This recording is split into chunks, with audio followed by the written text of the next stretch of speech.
But also what I think they call them islands, whatever. I've never heard of that anyway. Those islands that you put in must not be 90 degrees angle to the highway that we are joining. For example, okay, this is the way it is. Okay? Now, I have to come, this is the way.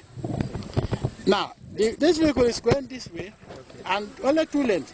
And I have to come from here, and it is just here, and pass. That is why we have fatal accidents. And when you look at the one at around Joshua, it's confusing because you have demonstrated that 2 vehicles cannot pass without an accident. So that is why I was explaining to them. But this is also not the first time I stood there to explain. If you go to the archives, you see that this is the 7th time I have been standing there to explain. Each time I come back, it's the same thing. I remember also we walked from somewhere on the highway, I think the Lord Mayor is here, in KMC, and I told them that the way they build the road is a recipe for disaster. Because if you have the road lower than the surrounding, when it rains, you turn it into a gully or a gutter. Now, if the water is flowing and it doesn't have any outlet and a canal or a drainage system, the unlucky person where the Johnson is and he has his compound, the water is flowing into his compound. Do you understand? Because no road is being closed. Yes. So that is why I've been explaining, especially that Johnson. I'm really tired of explaining. This is the 7th time I've been there. But this time around, we have to explain and explain and explain. Then we ended up Nyamo Bero in the depot way. So you practicalize it using your own convoy vehicle to visualize the traffic in real life. I understand. Yes. And then I have to put Nyamo, and I have to put Bero, and go into the Nyamo to understand what I want. And you drill them. Yes. Also, we are preparing this road because every year we have to do something. I want to find a final solution to this, and we want to make it a dual carriageway. Okay? If you make it a dual carriageway up to the airport, and then up to Katong, I think it will ease traffic. Exactly. Yes. Rather than just fixing here, and then another year you have to fix. It's a waste of funds.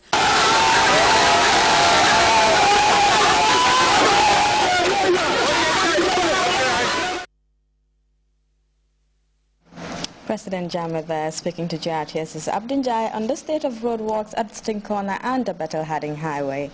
Scores of volunteers have descended on President Jammeh's farm at Yudum Barracks to rid it of weeds.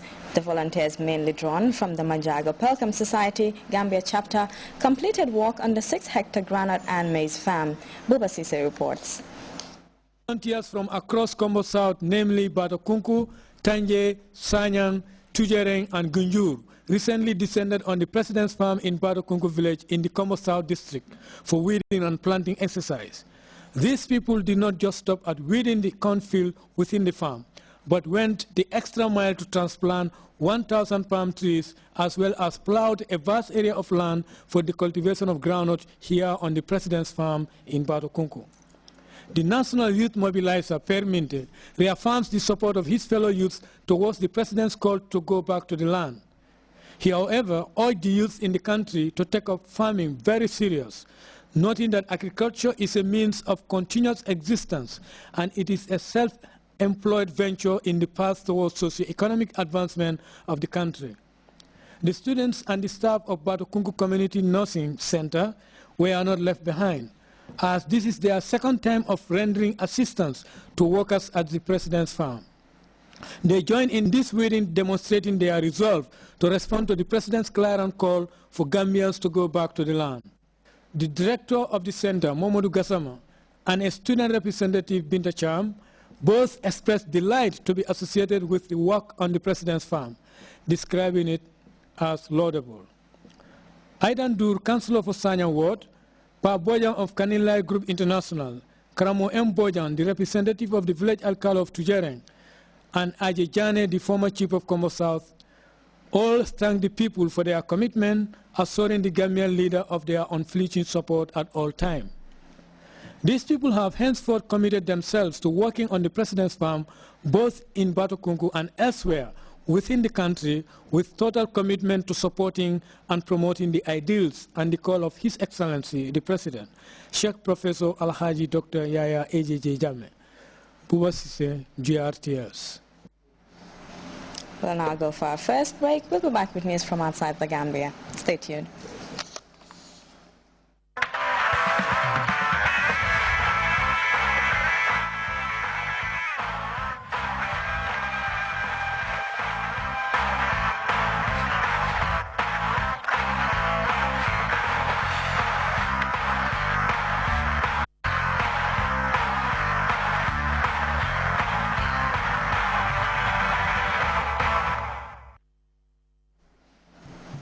Welcome back. A significant number of Egyptians support the interim government's crackdown on pro-Morsi supporters. Meanwhile, the U.S. government has revealed plans to temporarily cut military aid to the Egyptian administration, a significant move that showed White House condemnation of the military's use of violence on civilians. As Ian Lee reports, there are still Egyptians who support the General Abdel Fattah al-Sisi. Battleground with deadly clashes between security forces and supporters of ousted President Mohamed Morsi. The military, too, has its supporters, even if they aren't in the streets. Some are choosing to fight on a different front. We asked for the army to intervene at some point. We asked for this. The Egyptian people asked for the army to intervene.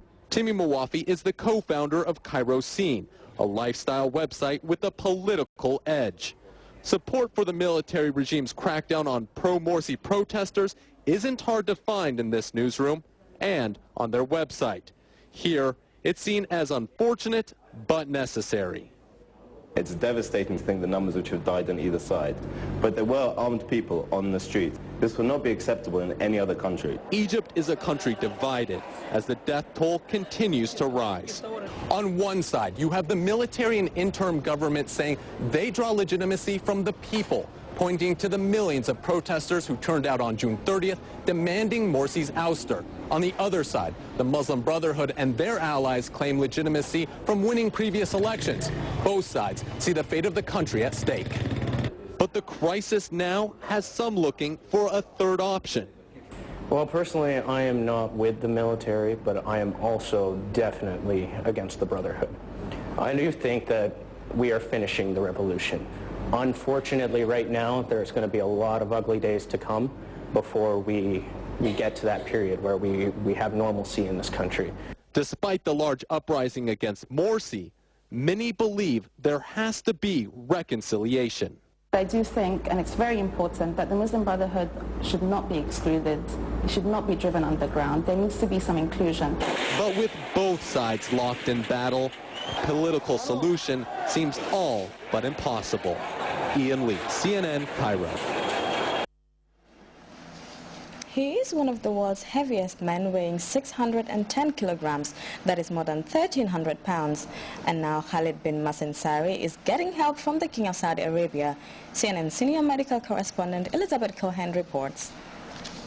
But, really, it's not clear how well this is going to work. It won't be easy to help this man lose significant amounts of weight. Meet Khalid bin Musanshari. At 1,345 pounds, he may be the heaviest living man in the world, and he's not even 21 years old. Shari hasn't been able to leave his bedroom for more than 2 years. These pictures show the dramatic moment when he was taken out of his home using a forklift. Part of it had to be demolished to bring him out. It's obviously an extreme case. The chances that this guy is really sick are really high. It's unclear how he got to be this severely obese, but Dr. Robert Lustig, a leading pediatric endocrinologist, has a theory. I don't think he can eat himself to 1,345 pounds, but he can certainly drink himself to it. Liquid calories don't stimulate satiety like solid calories. It's hot there, and so it goes down really easily.